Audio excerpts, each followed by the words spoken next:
Nama Elkan Baggott menjadi sorotan pencinta sepak bola tanah air dalam beberapa hari terakhir. Penyebabnya karena Ipswich Town maupun BEC 21 tahun itu sama sekali tidak merespons saat dipanggil PSSI untuk memperkuat timnas Indonesia U23 kontra Guinea U23 di playoff Olimpiade Paris 2024 yang dilangsungkan di Clairefontaine, Prancis pada Kamis 9 Mei 2024 malam WIB. Sehari sebelum laga timnas Indonesia U23 versus Guinea U23 digelar, Shin Tae-yong sempat ditanya apakah Elkan Baggott jadi datang ke Prancis atau tidak. Dengan muka kesal, Shin Tae-yong meminta jurnalis untuk mencari keberadaan Elkan Baggott sendiri. Terkait Baggott, mungkin dari media di Indonesia bisa mengikuti jadwalnya seperti apa. Mungkin bisa dicari tahu, setelah itu mungkin bisa dilihat maksudnya Baggott bagaimana, kata Shin Tae-yong. Singkatnya, Elkan Baggott tidak hadir dalam laga timnas Indonesia U23 versus Guinea U23. Padahal, tenaga Elkan Baggott dibutuhkan di laga tersebut. Semalam, Elkan Baggott membuat postingan yang menghebohkan di akun media sosial Instagramnya. Ia terciduk bersama sang kekasih tengah berlibur di salah satu negara Asia Selatan yang dikenal memiliki pantai indah, Maladewa. Mungkin takut diserang netizen Indonesia, Elkan Baggott memilih mematikan fitur komentar di Instagramnya. Pengamat sepak bola tanah air, Roni Pangemanan, pun angkat suara soal polemik Elkan Baggott. Bung Ropan mengatakan, peluang Elkan Baggott dipanggil Shin Tae-yong untuk laga kontra Irak dan Filipina, 50 Fempu melihat kondisi saat ini.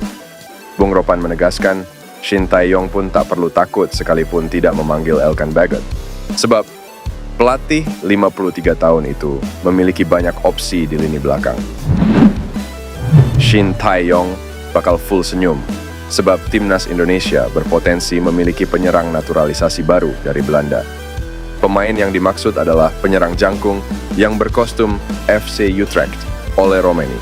Ya, sosok Ole Romeni memang sedang ramai dikabarkan bakal menjalani proses naturalisasi sebagai pemain timnas Indonesia. Apalagi Ole Romeni memiliki darah keturunan Indonesia dari sang nenek.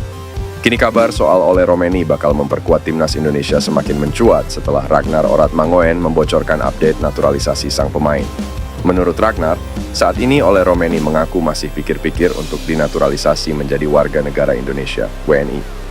Kemudian, Ragnar juga telah memberikan masukan kepada Romeni soal keputusannya membela Merah Putih. Yang di sisi lain, Ole Romeni mengaku telah berkomunikasi dengan Ketua Umum PSSI Erick Thohir tentang proses naturalisasi sebagai WNI. Saat diwawancara media Belanda, Voetbal Premier, pemain 23 tahun itu sedang mempertimbangkan dengan matang untuk membela skuad Garuda. Tentu, hadirnya Ole Romeni dapat menjadi pemecah masalah lini depan timnas Indonesia. Pelatih timnas Indonesia, Shin Tae-yong, mendapatkan hadiah 1 unit mobil. Hadiah mobil tersebut diberikan oleh Hyundai Motors Indonesia sebagai apresiasi dan dedikasi Shin Tae-yong pada sepak bola Indonesia. Mobil yang diberikan pada Shin Tae-yong adalah Genesis Electrified GA New Long Wheelbase. Harga mobil ini pun mencapai 5 miliar dan pernah digunakan ketika KTT G20 pada 2023 lalu. Ini bukan kali pertama Shin Tae-yong mendapatkan hadiah mobil dari pabrikan asal Korea Selatan ini. Sebelumnya, Shin Tae-yong sudah menggunakan 2 mobil mewah lainnya untuk kebutuhan pekerjaannya sebagai pelatih timnas Indonesia. Presiden Direktur PT Hyundai Motors Indonesia, Woo Jun-cha, menyebut pemberian mobil ini sebagai apresiasi pada Shin Tae-yong. Shin Tae-yong dianggap berhasil mencatatkan sejarah dengan membawa timnas Indonesia U23 sampai ke peringkat 4 Piala Asia U23. Penyerahan ini merupakan bentuk apresiasi Hyundai kepada Shin Tae-yong, serta memperkuat komitmen Hyundai dalam mendukung sepak bola tanah air, di mana sepak bola menjadi salah satu olahraga pemersatu bangsa, kata Woo Jun. BKNSC Nijmegen U21, Dion Marks, siap memperkuat timnas Indonesia. Ia mengatakan membela timnas Indonesia merupakan cita-cita yang ingin diwujudkan dalam waktu dekat. Iya, tentu saja saya sangat tertarik membela timnas Indonesia. Itu adalah cita-cita saya, semoga dapat terwujud, kata Dion Marks. Dion Marks berjanji akan memberikan sesuatu yang besar jika nantinya dapat memperkuat skuad Garuda. Saya berharap bisa memberikan sesuatu yang indah bagi Indonesia, lanjut bek berusia 18 tahun ini. Pesepak bola yang satu ini biasa mentas sebagai bek tengah dengan tinggi badan mencapai 187 cm.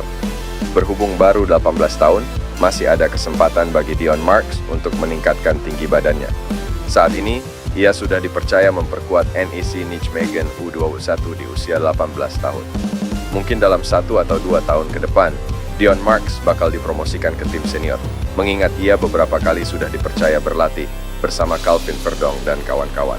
Bek dan gelandang Crystal Palace asal Belanda Jairo Riedewald disebut akan datang ke Indonesia untuk mengurus proses naturalisasi. Nama Jairo Riedewald Santer dikabarkan akan menjalani proses naturalisasi menjadi warga negara Indonesia, WNI. Bek yang malang melintang di Liga Inggris itu memiliki darah Indonesia dari orang tuanya. Terbaru, komentator sepak bola Roni Pangemanan menyebut bahwa Riedewald akan datang ke Indonesia pada akhir bulan ini. Hal itu disampaikan Bung Ropan dalam video di kanal YouTube-nya. Dalam video tersebut, Ropan mengatakan bahwa ada 2 agenda penting yang akan dijalani Riedewald di Indonesia. Yang pertama adalah mengurus proses naturalisasi menjadi WNI. Riedewald juga dikatakan telah bertemu dengan Ketua Umum PSSI Erick Thohir. Riedewald akan datang ke Indonesia selepas kompetisi Liga Inggris berakhir pada 19 Mei mendatang. Ya, itu yang Jairo Riedewald inginkan. Kemudian dia bisa ketemu dengan Pak Ketua Umum, Pak Erick Thohir. Dan jika ini bisa terrealisasi, maka nantinya akan jauh lebih bagus, tutur Bung Ropan. Riedewald punya darah Belanda, Suriname, dan Indonesia. Indikasi sang pemain memilih timnas Indonesia terlihat ketika ia menolak panggilan dari timnas Suriname. Adapun agenda kedua Riedewald di Indonesia adalah menyaksikan laga tim Garuda melawan Irak di kualifikasi Piala Dunia 2026 zona Asia. Riedewald sudah tampil bersama Crystal Palace dalam 11 pertandingan musim ini, 8 diantaranya di ajang Liga Inggris. Kontrak Jairo Riedewald akan berakhir pada penghujung musim ini. Besar kemungkinan sang pemain akan hengkang pada musim depan.